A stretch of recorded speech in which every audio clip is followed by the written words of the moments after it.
Gonna miss your baby from rolling in your arms. Lay down last night, thought I could not take my rest. Lay down last night, thought I could not take my rest. My mind was wandering like the wild geese in the west. The sun will shine by my back door someday. The sun will shine in my back door someday. March winds will blow all my troubles away.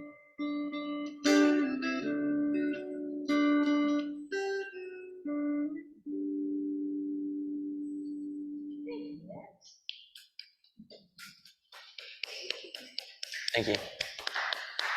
Just turn your amp and mic down so we don't get the back. Good morning and welcome. I'm Susan Frawley. It is my honor and privilege to be in your pulpit this morning. Welcome to the Unitarian Universalist Church of Niagara Falls. As we move forward for this morning, let's begin with our land and social justice acknowledgements. The land that this church sits on was stewarded by the Haudenosaunee people. It is their land by right. And so it is our sacred and holy duty to hold this land in great esteem, with great respect, and with gratitude for all that came before us and our ability to honor the first stewards. Our social justice acknowledgement. Unitarian Universalists hold social justice as part of one of our many principles, as part of our being. It is an essential element to us being together in covenant and community. As Unitarian Universalists, we use our voice, we use our presence, we use our vote to raise up the voices and presence and rights of those who are marginalized in society. This is a sacred privilege. And at this time, I'm going to call you to be present. Of course, turn off your cell phones if you didn't get a chance to silence them yet. And just take a moment to take in our sanctuary. Every Sunday, it looks, smells, and feels different because it's a living space. Some days you may look at some of the posters or flyers, they may look different. The sky, depending on the light, gives us a different element of illumination as we are gathered. So just take a moment to let all of your senses be here and be present.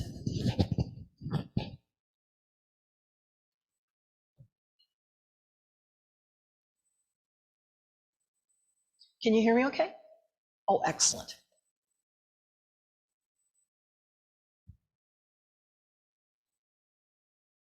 Our opening words this morning come from Reverend Kathleen Rollins of the Muncie, Indiana UU Church. She says, "Throughout history, we have moved to the rhythms of mystery and wonder, prophecy, wisdom, teachings from ancient and modern sources, and nature itself."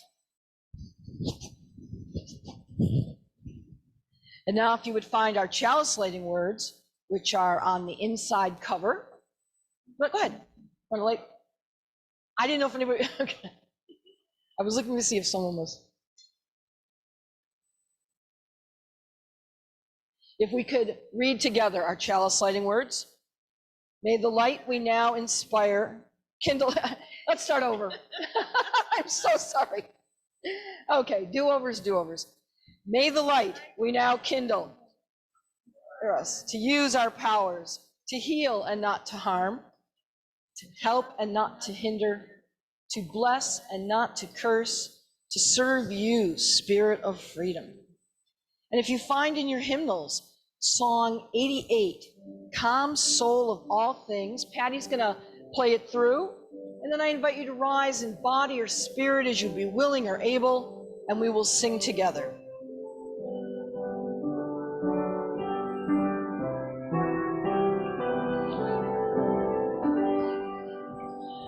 Calm soul of all things, make it mine to feel amid the city's jar, that there abides a peace of thine, did not make and cannot mar. The will to neither strive nor cry, the power to feel with others give. Come, come, Emmanuel, God hath begun to live. Beautiful. That was a nice choice. I like that song. Thank you for choosing that. Thank you all for participating in that this morning. May have been a new song for some of you, but it's perfect for our theme and presence today. So it is our tradition. It's part of our ritual as we come together each Sunday to take time to share our joys, our sorrows, and our concerns.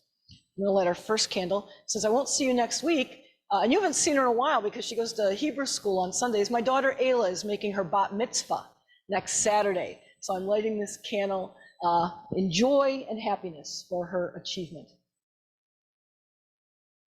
And now I invite you, if you'd like to come forward and light a candle, or if you are remembering someone, you may put a stone into our vase of remembrance.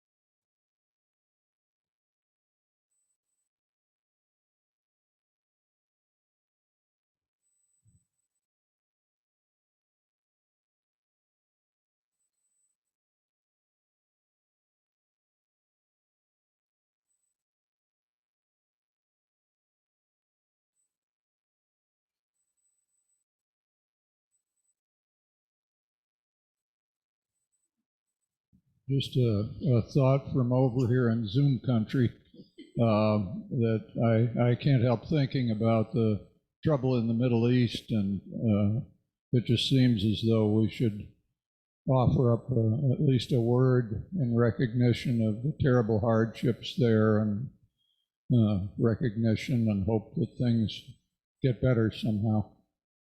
I'm going to light a candle for that thought. Yes, absolutely. Thank you.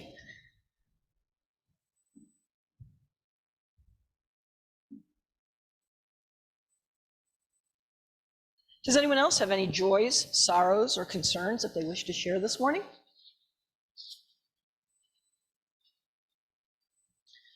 For all the joys, the sorrows, the concerns, those that have been expressed, those that are held in the hearts and the minds, to all of these we give our best intentions and our best energy. We bless them. Amen and amen.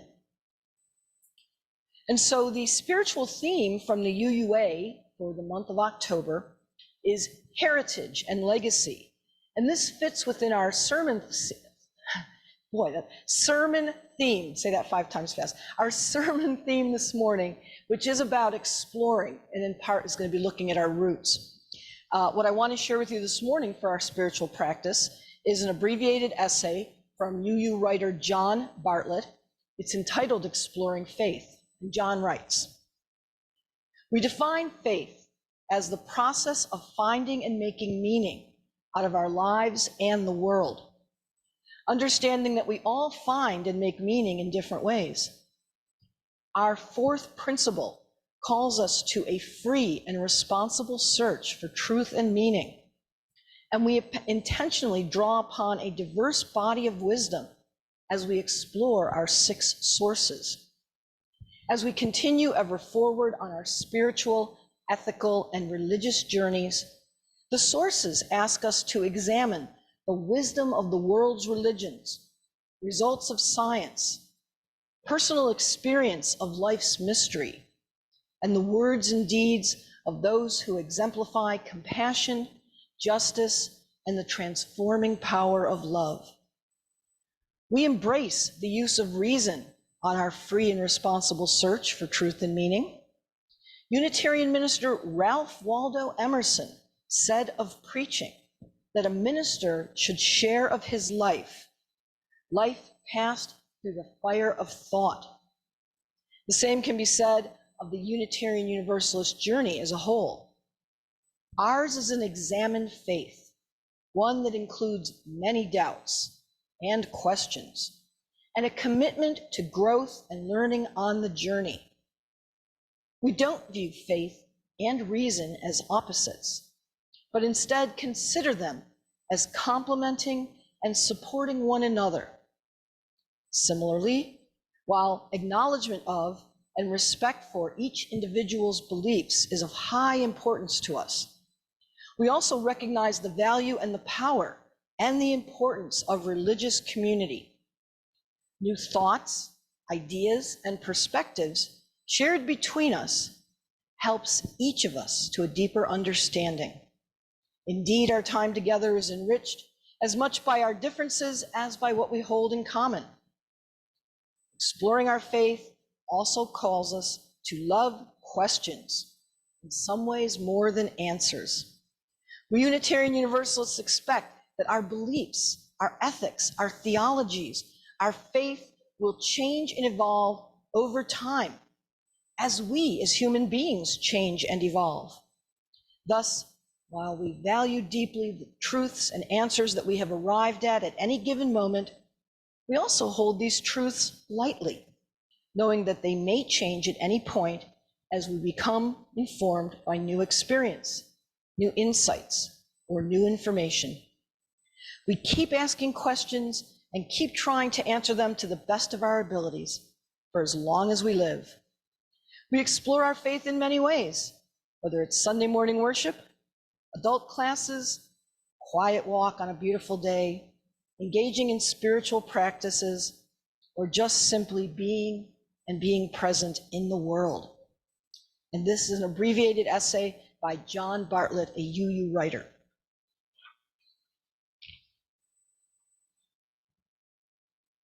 And so we now take up our offertory, which goes to serve the very good works of this church.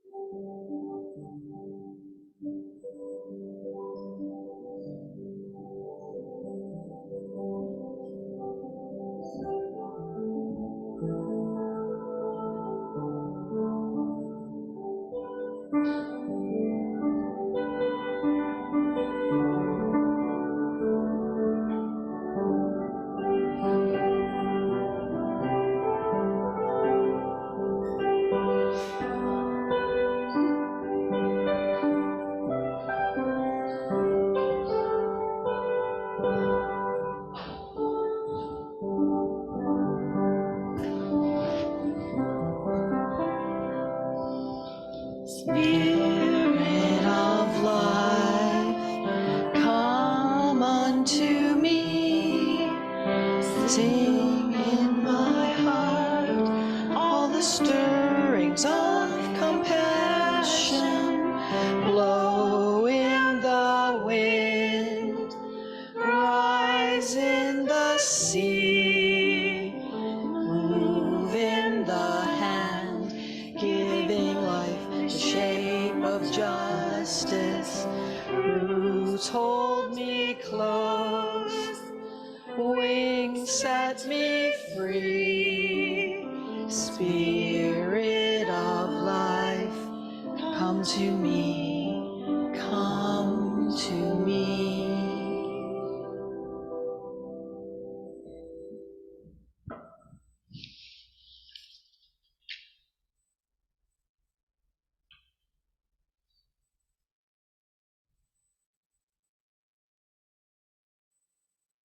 famous explorer, Sir Ernest Shackleton, stated this about exploring. An explorer is someone who travels to places about which very little is known in order to discover what is there. And an example of that in our lives, we have learned about great explorers, Columbus, Magellan. We compare these explorers and their explorations with the idea of discovering something that is new, or that they have discovered some place that was unknown before. And of course, there have been other famous explorers. Many of these we learned about in school. Marco Polo, John Cabot. We mentioned Mr. Columbus, but there's issues with that. We'll leave that alone. Rarely did we ever hear about female explorers, although it is of interest that Sacagawea, the famous female explorer who accompanied Lewis and Clark on their expedition, is probably one of the most well-known yet under-recognized when we talk about explorers into new terrain and new areas. There's other female explorers. Elizabeth Cochrane Seaman, who again, you may never have heard of, but you may know the title of the book, Around the World in 80 Days. I, for some reason, think that was required reading somewhere in my education. Elizabeth Cochrane Seaman was also known as Nellie Bly. She was an American journalist who refused to be beaten by a man, meaning that when she pitched ideas, oftentimes the men in her area of writing, they took it and ran, and she got little credit. She was determined to travel around the world in less time than the popular book had spoken about. The newspaper wanted to give the travel to a man, but she refused to have anybody else go in her place. The newspaper backed her, and in 1889, she returned after just 72 days later, setting a new world record for the fastest time around the globe. Now, there are some others that you may be aware of. Amelia Earhart. Amelia Earhart is famous for her journey of crossing the Atlantic Ocean, and just as famous for her disappearance that also took place. Sometimes her disappearance takes more precedence than the fact that she actually accomplished something in her exploring. And there's some more recent, well, recent-ish, because I'm a boomer, and when I see 1978, I think, oh, that was yesterday, as opposed to how long ago it was. But in March of 1978, Christina, now this one you have to practice before you say it, Chonawski-Liskowitz set off from the Canary Islands in a sailboat, which was made by her husband. And 400 days later, after traveling nearly 3,000 nautical miles, she became the first woman to sail around the world, April of 1978. Why do we talk about these explorers? Well, because these are the ones that are more well known to us, and they set in part the definition of what is an explorer. But in the UU faith, our aspect of exploring is about looking at, in some ways, things that have already been discovered. And in fact, for some of these explorers, especially Columbus, they discovered things that already existed, that were already there. Oh, perhaps there was a new travel route, but oftentimes they're given the title of, finding that new place, finding that new land, when people were already there and living and in that space. When we, as UUs, explore our faith and we look to our roots, very often we're looking at aspects of faith, religion, and spirituality that have already been established in some ways. But it is, if we expand, Sir Ernest Shackleton, I want to call him by something else, that's why I had to make sure I was right. If we expand that definition by Sir Ernest Shackleton to not just be about traveling to a place, but as a physical aspect, but traveling to a place that is beyond, that encompasses our senses, that encompasses our mind, that encompasses a trust or a faith. It helps us in that fourth principle of taking time to explore, to look at truths, to actually call oneself an explorer. These are the 6 sources that our first author shared in our spiritual practice essay. And I think it is important to speak them aloud. We talk about our principles a lot, but we don't always talk about the sources that inform and are part of our foundation as UUs. So I want to speak about them. I want to read each of them, and then I want to talk a little bit more about them in this exploring and going in depth about what shall we find about our belief and roots. The 6 sources, or as we also call it, our living traditions base in the UU faith, come from direct experience of that transcending mystery and wonder affirmed in all cultures, which moves us to a renewal of the spirit and an openness to the forces which create and uphold life. Words and deeds of prophetic women and men, which challenge us to confront powers and the structures of evil with justice, compassion, and the transforming power of love. Wisdom from the world's religions, which inspires us in our ethical and spiritual life. Jewish and Christian teachings, which call us to respond to God's love by loving our neighbors as ourselves. Humanist teachings, which counsel us to heed the guidance of reason and the results of science, and warn us against idolatries of the mind and spirit. Spiritual teachings of earth-centered traditions, which celebrate the sacred circle of life and instruct us to live in harmony with the rhythms of nature. Oftentimes when we talk about our roots and our bases, we sometimes just focus on, as is usually said, Judeo-Christian roots. But when we really look at our 6 sources, we can see that they are encompassing of all the different aspects of our greater world. It is a cacophony of spirit, of thought, of presence. And of course, this is part of what helped to drive some of our first UU explorers. Yes, there are UU explorers. The most important was Michael Servetus. Michael Servetus was part of that split that took place during the Protestant Reformation, where instead of believing in the Trinity, Servetus brought forward the idea of believing in one God, Unitarian. That's where it comes from. Of course, there were some others of the time, including Luther, who had his own thoughts and beliefs, did his treaties, and the fact that the Gutenberg press was existing, whoever could get their word out quickest was the one who got the most, shall we say, following. And of course, in that process, Servetus was looked at as a greater heretic and traitor and was actually burned in effigy. He actually fled to Poland and then later for a brief time to Transylvania, and there helped to sustain roots of people like Frawley David, who sometimes is called David France or David Ferrick, and he was a Transylvanian theologian who also developed a way of coming forth with sermons and spreading that word across lands and areas. He was exploring, how do we reach by speaking with others if they're not reading it or not having that access, these ideas that are different than what is the prevailing thought, and hopefully helping people to come to their own religious exploration and discovery of thoughts and beliefs. David Ferrick is very interesting because he was very involved with King Sigismund, who was the king of Transylvania. And sometimes Transylvania is looked at as part of the home base for Unitarian thoughts, because during that time, as people were either holding with the Trinitarian thoughts or siding with Luther or others, King Sigismund believed that there was room for greater thought.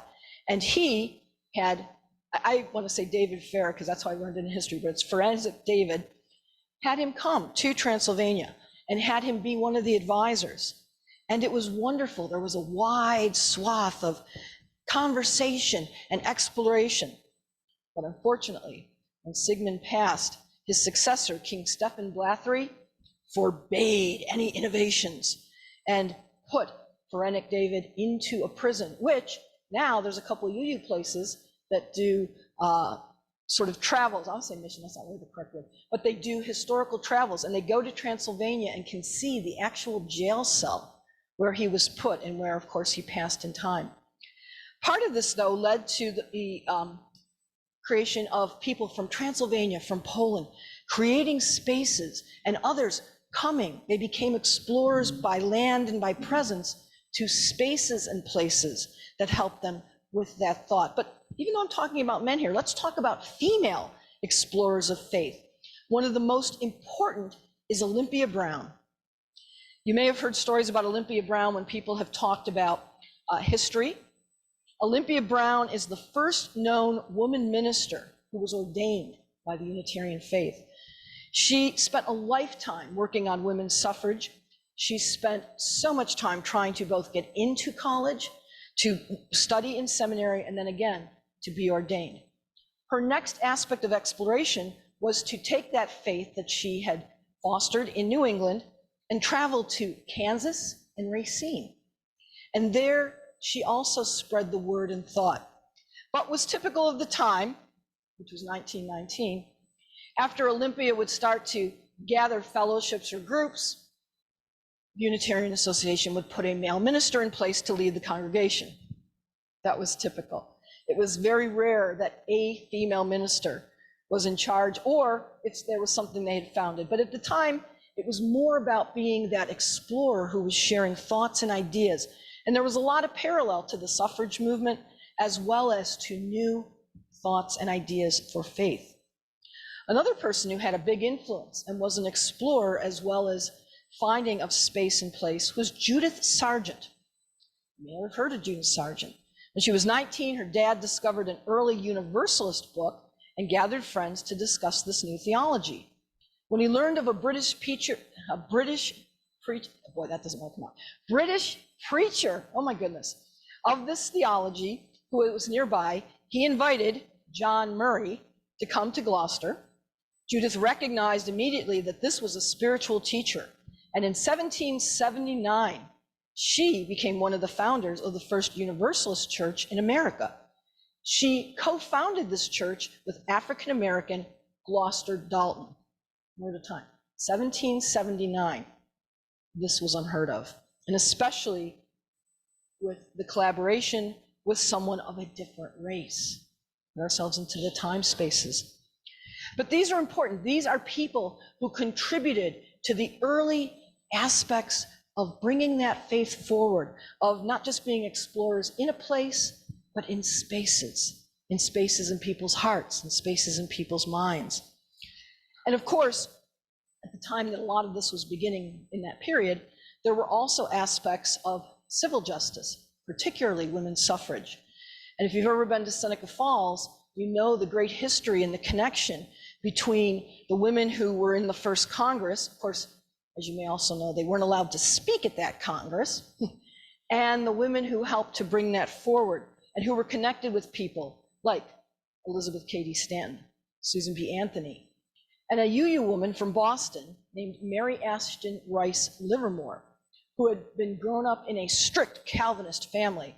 But during her various experiences, she just couldn't hold to that faith. She yearned for something more. And as she also fought for rights, she also began to realize that there was another way to bring faith forward.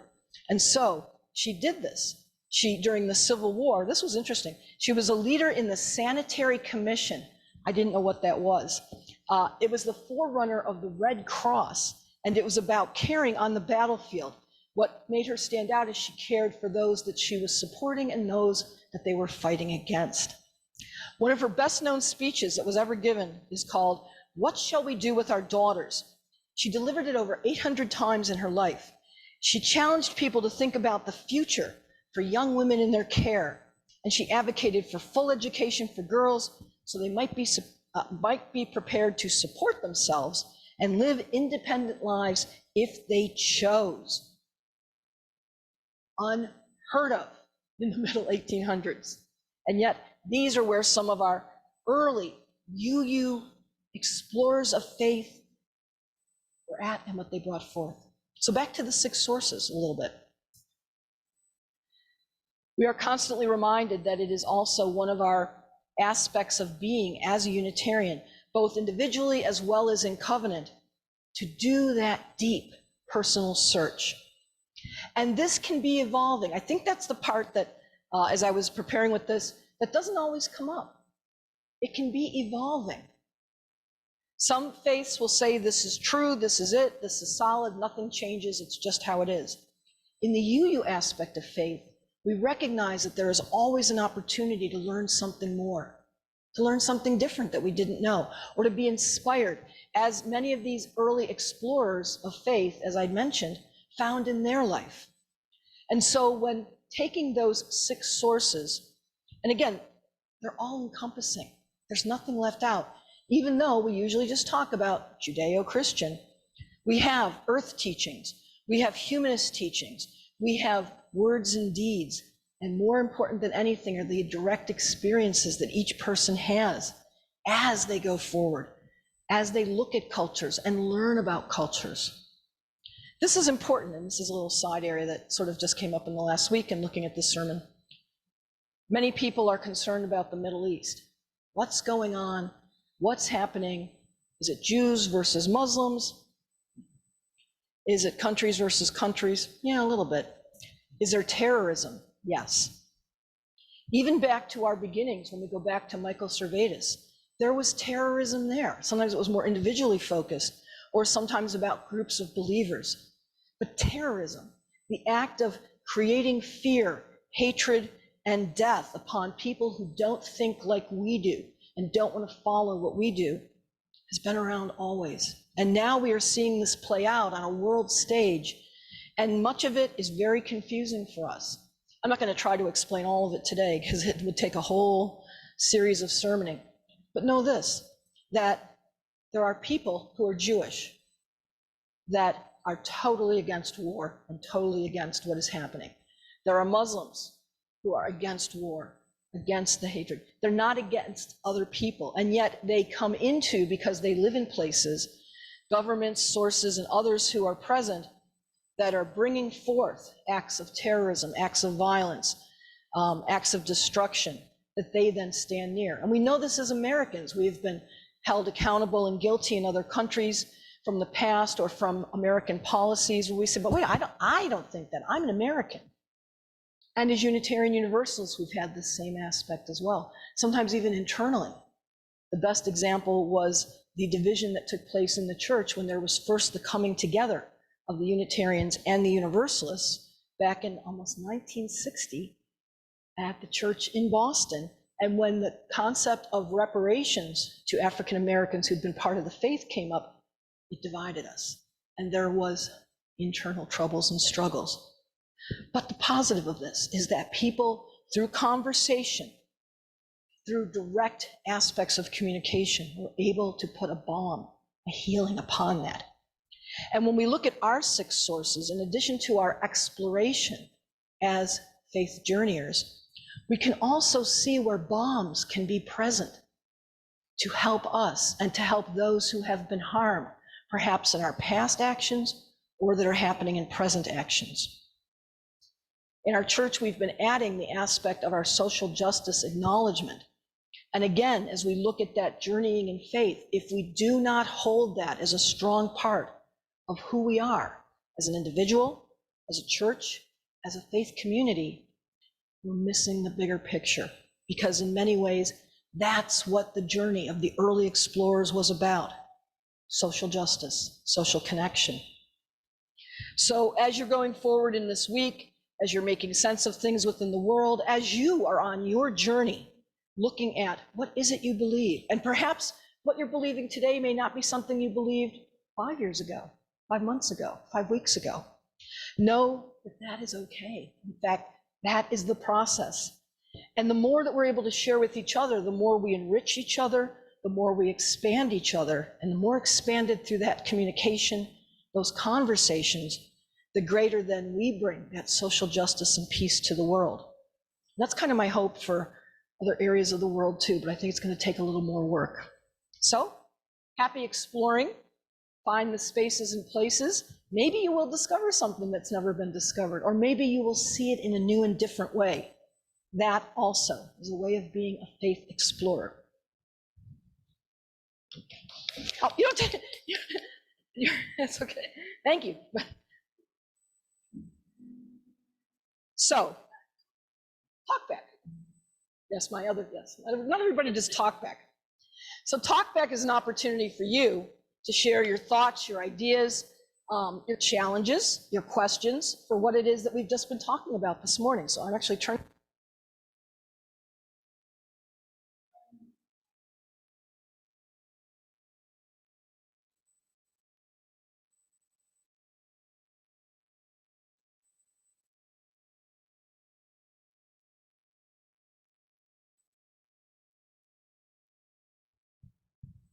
It was interesting to me. Is this broadcasting? Okay. That Bill made just a short comment about the concern that he's had before church started, or just as we were starting, for the Middle East situation.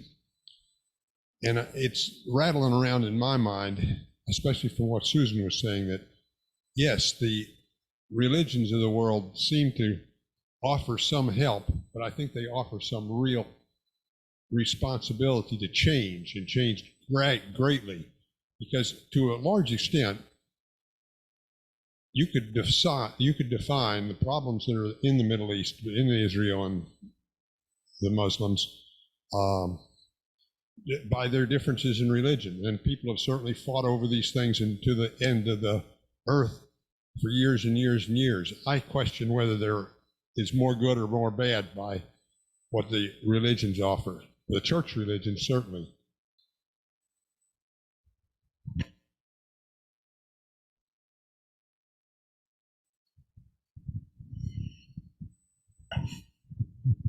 Thank you, Peter.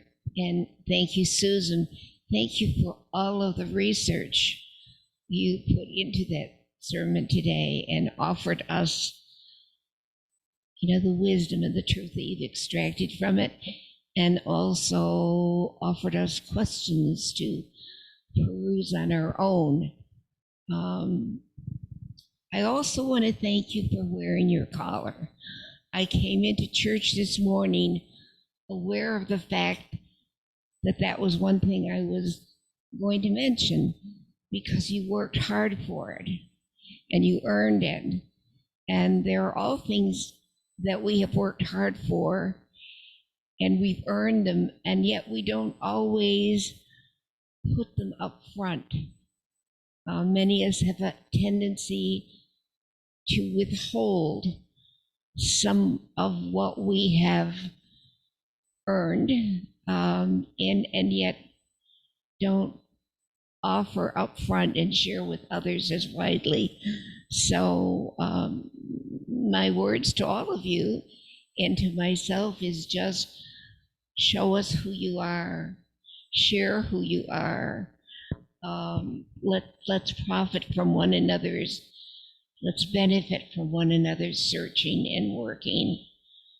And I was surprised today. I must have read the 6 sources since they were first adapted, and I never really paid attention to the one that advocates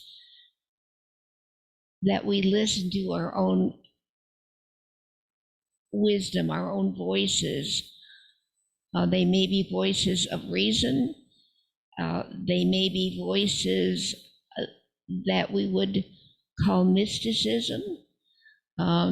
It's certainly one that I have experienced at many times in my life, but I don't always share with people. And I'm glad to see that it's listed up there as one of the sources, and that it's okay in the Unitarian Church to be a mystic. Thank you.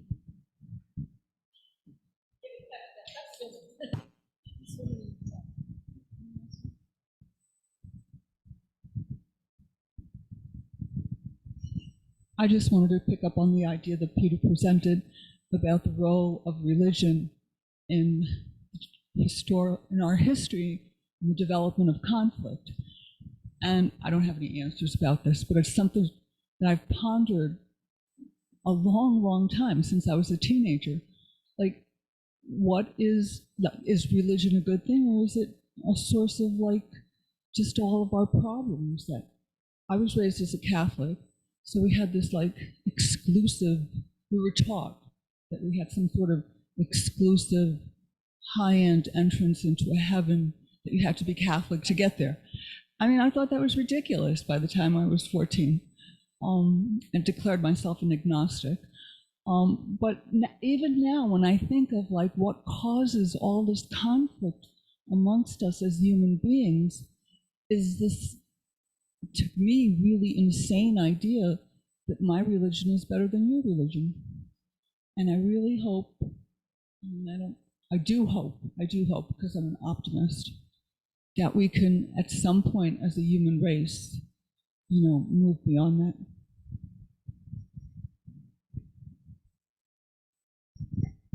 I honestly don't think it's about religion. I think it's about power. And people use religion as a way to snatch power.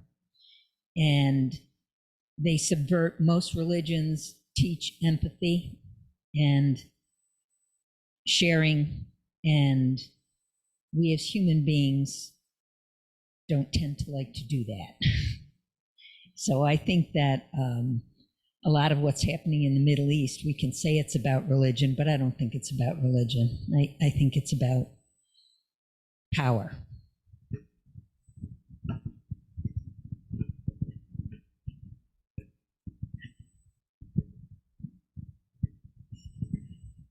I agree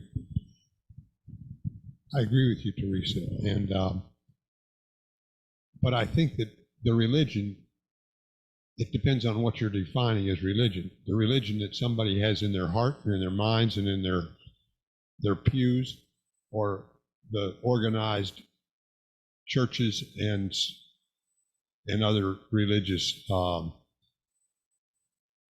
institutions, they seem to be the real guilty parties to me, not the people.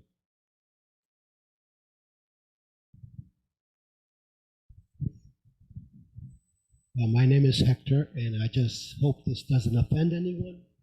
My mother once told me that religion was a racket. And that somehow stuck in my head. And no offense to anyone. And but when she said that, what she meant was that they tend to exploit the people. In their belief, they solicit funds to proceed in their agenda. And I personally felt, and I've done times of helping the church that I was involved in, and I found out that it was kind of like a racket because it was not just motivated to solicit people to come in, but that the people to come in to fund the agenda. And by fund means, again, asking for finances so that they could proceed in what their goals were. And I thought it was a little ironic because we have a universal goal, which is to help others and to feel good about yourself in the manner you conduct your life. I found that in the church it was kind of like alienating other facets of religion. Catholics against Jews, this or that. I'm just using that as an example. But in other words, where they were preaching open heart and open acceptance, they also did the reverse by saying we're the exclusive religion, and in that sense. And so I lost my faith because of that. Faith in the sense that I consider myself a Catholic, but I'm not a practicing Catholic. And that's how I define myself. And I love being in this congregation itself and what it stands for. And I think I said enough. I'm starting to stutter, so I'll stop. Thank you.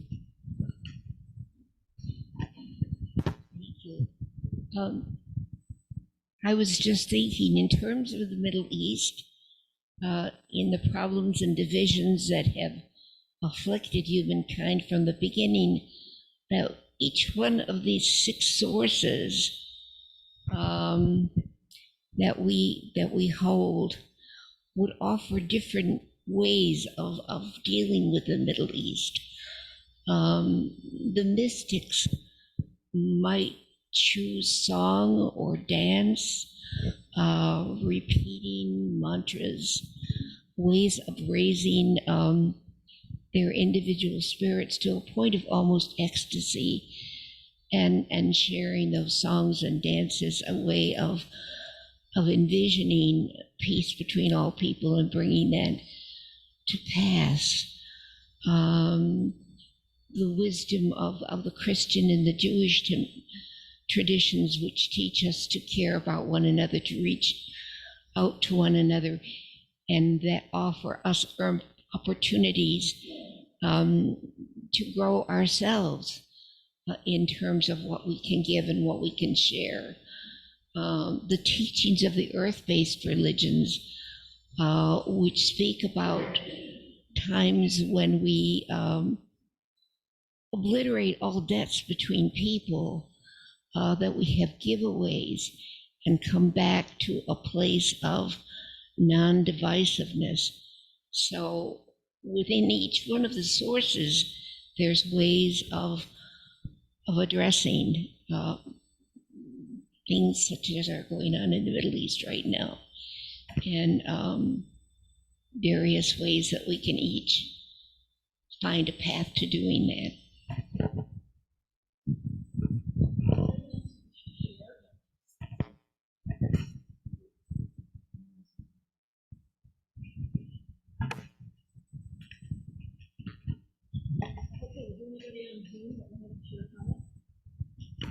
So far, I haven't seen any indication, but if anybody is on Zoom and wants to say something, just demute and have at it. No, I think they're quiet out there. Thanks, Susan.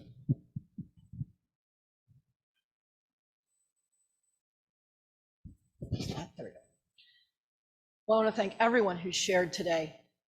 Your words, your insights, your statements, all of those help all of us to have greater understanding, to have greater insight. It's also a way of expressing with each other, and it's also a way of bringing your voice forward, because it's not just the voice of the preacher, it's the voice of the congregation that matters most. For me, and I say this each week, but I mean it with the most sincere heart, when you share, you're ministering to me, and I'm grateful and I appreciate that, so thank you so much. So we are going to do, for our closing hymn, Blue Boat Home. You'll find the words in your order of service. The song is printed in the teal hymnals, but we don't have a lot of those, so graciously, these are in. It's a perfect song for today. Patty's playing through the melody, and in a moment I'll invite you to rise in body or spirit as you be willing or able, and let's sing this beautiful, beautiful song.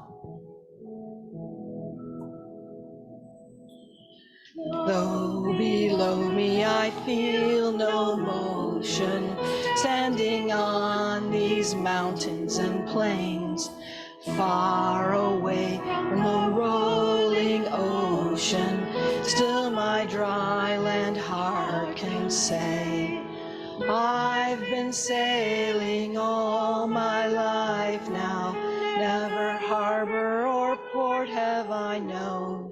The wide universe is the ocean I travel, and the earth is my blue boat home.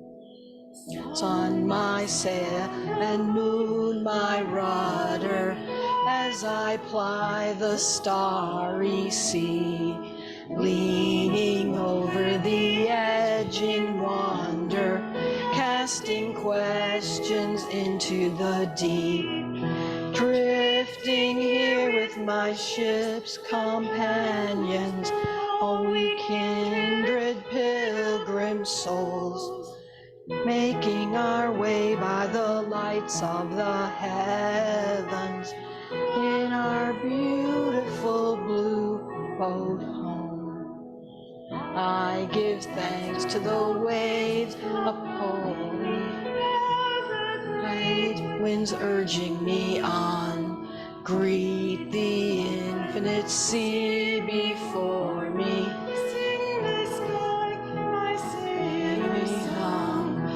I float on the fathoms, never harbor or port have I known. The wide universe is the ocean I travel, and the earth is my blue boat home. Thank you so much for singing that. I have to tell you a story. Probably about 13 years ago, Barbara Wagner of blessed memory, who was with the Buffalo UU Church, had invited members of the Buffalo UU group to come out to Amherst Middle School to hear the chorus directors and chorus leaders. And that was one of the first times that song was sung in Western New York. And it was just beautiful. I had Maxie with me. He was just a little baby at the time. In fact, he was singing along to all the songs. They pulled him up on the stage and let him sing along with the chorus. I knew then something magical was happening. And that was what Barbara Wagner said. She's like, that boy has music magic in him. The next morning we sang Blue Boat Home at the Buffalo UU Church. And Max wanted to be right up front where everybody was. So he was there, but he was tired. So I'm kind of holding him and I'm rocking him. And every time I hear that song, I just can't help but go back to that memory of me holding Max, rocking him side by side, and just singing that song and just thinking about that blue boat home that we all live upon. So I wanted to share that memory with you. And it's time for announcements. So if anyone has any announcements, please do share. Betsy, here, you want me to bring you the mic?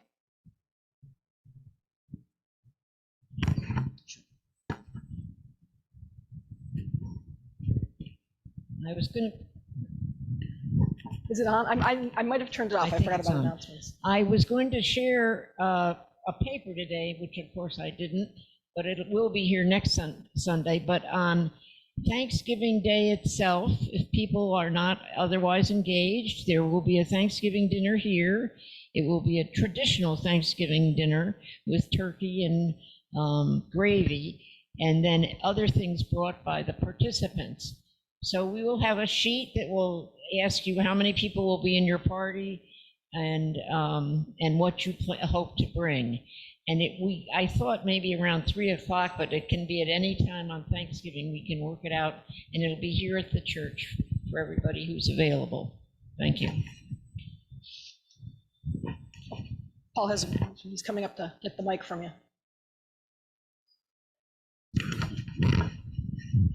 Yeah, my announcement is just remind everybody after service, we have a coffee hour downstairs, and I was told that there was food down there too, so you don't want to miss it. Lots of sandwiches today. You do not want to miss it.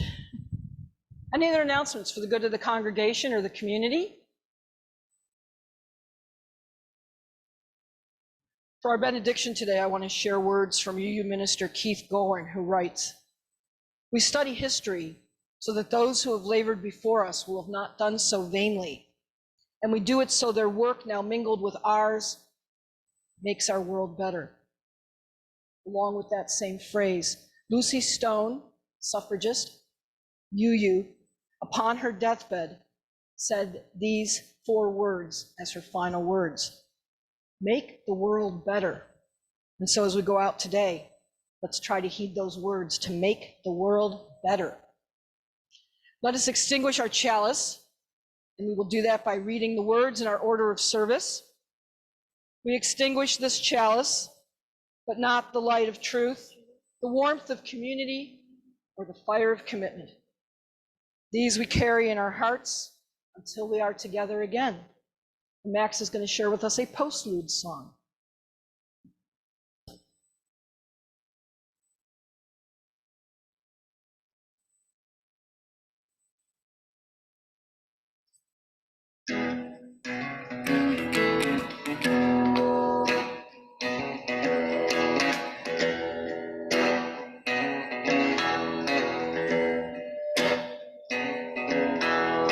Right in a drain ditch, caught on a limb.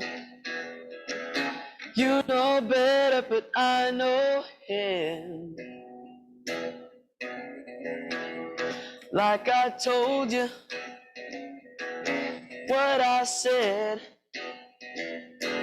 Steal your face right off your head. Now he's gone, gone. Now he's gone. Oh, he's gone. Lord, he's gone. He's gone. Like a steam locomotive rolling down the track. Now he's gone, gone. Now nothing's gonna bring him back. He's gone.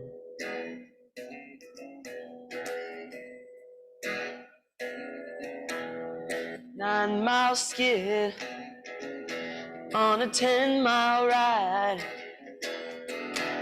Nothing to do but smile, smile, smile. Cat on a tin roof, dogs in a pile. Hot as a pistol but cool inside. Now he's gone, gone. Lord, he's gone, gone. Lord, he's gone. He's gone. Like a steam locomotive rolling down the track. Now he's gone, gone. Nothing's gonna bring him back. He's gone. Ooh, nothing's gonna bring him back. Ooh, nothing's gonna bring him back.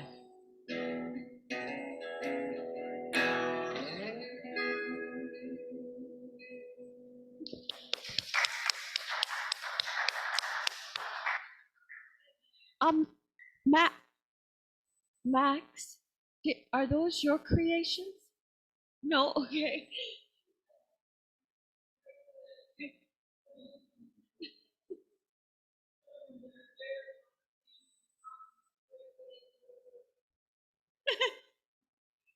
The Munchkins are coming today.